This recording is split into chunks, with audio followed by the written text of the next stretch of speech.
سکتے ہیں۔ ایک بھائی نے فرمایا تھا کہ ان کی بھابھی کہیں پر گئیں تو انہوں نے دیکھا میلاد تھی اور اس میں اکثر عورتیں مردوں کی طرح ہی نمازیں ادا کر رہی تھی، تو یہ کیا مسئلہ ہے؟ دیکھیں، نبی کریم صلی اللہ علیہ وسلم نے نماز کا جو بھی طریقہ ارشاد فرمایا وہ مطلقاً بیان فرمایا، اس میں کہیں یہ تخصیص نہیں ہے کہ مردوں کے لیے ایسا عورتوں کے لیے ایسا، اور حکم شرع تو یہی ہوتا ہے کہ قرآن کے جتنے احکام ہیں وہ مطلقاً ہی بیان کیے گئے ہیں، اس میں اکثر مرد و عورت کی تخصیص نہیں ہے۔ اکثر بعض جگہ ہے بھی، جیسے عورتوں کے خاص مسائل ہیں تو عورتوں کے بارے میں کہ فرما دیا، یا ایسے مناصب یا منصب جو عورتوں کو مل ہی نہیں سکتے تو یقینی سی بات ہے وہ مردوں کے ساتھ مخصوص ہوں گے۔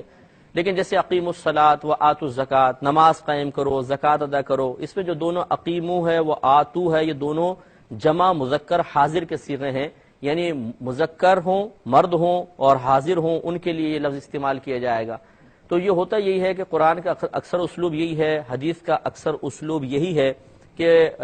خطاب مردوں سے ہوتا ہے لیکن عورتیں خود بخود اس میں داخل ہوتی ہیں۔ تو اس کے پیش نظر تو یہی ایسے لگتا ہے کہ نبی کریم صلی اللہ علیہ وسلم نے نماز کا جو بھی طریقہ ارشاد فرمایا اس میں چونکہ مرد و عورت کی خاص کوئی تخصیص نہیں فرمائی تو مرد اور عورتوں کو ایک ہی طریقے سے نماز پڑھنی چاہیے۔ لیکن فقہائے اسلام نے اور خصوصاً تابعین کے اقوال، اگر مصنف ابن ابی شیبہ آپ اٹھا کے کتاب پڑھیں گے، یہ حدیث کی کتاب ہے اور یہ وہ شخص ہیں جو امام بخاری رحمۃ اللہ علیہ کے بھی استاد ہیں، انہوں نے جو حدیثیں جمع کی ہیں اور اس میں تابعین کے اقوال جمع کیے ہیں وہ یہی تلقین کرتے ہوئے نظر آتے ہیں کہ عورت کو مردوں کی طرح پھیل کر نماز نہیں پڑھنی چاہیے۔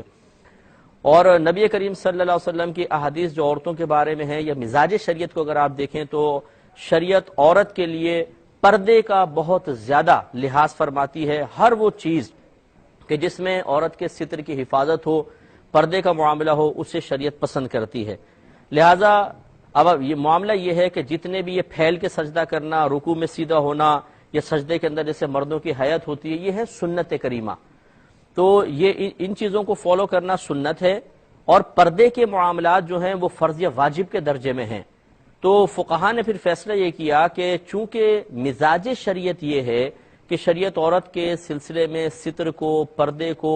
اور ستر کی حفاظت کو بہت زیادہ ملحوظ رکھتی ہے، جیسے نبی کریم صلی اللہ علیہ وسلم کا فرمان کہ عورت کی نماز مسجد سے بہتر ہے کہ وہ گھر میں پڑھے، اور گھر کے صحن سے بہتر ہے کہ برآمدے میں، اور برآمدے سے بہتر ہے کہ اندر کے کمرے میں جا کے پڑھے۔ تو یہ، اور اسی طریقے سے عورتوں کے لیے مستحب رکھا کہ وہ اندھیرے میں، یعنی فجر کے وقت میں اول وقت میں نماز ادا کریں اندھیرے کے اندر، تاکہ کسی کی نظر پڑنے کا اندیشہ بھی نہ ہو۔ اس طریقے سے انہیں عورتوں کے معاملات میں یہ دیکھا گیا ہے کہ ستر کی حفاظت کو زیادہ ملحوظ رکھا گیا ہے، لہذا چونکہ اس کی تلقین بہت زیادہ ہے، اور یہ اس طرف جو مردوں کی طرح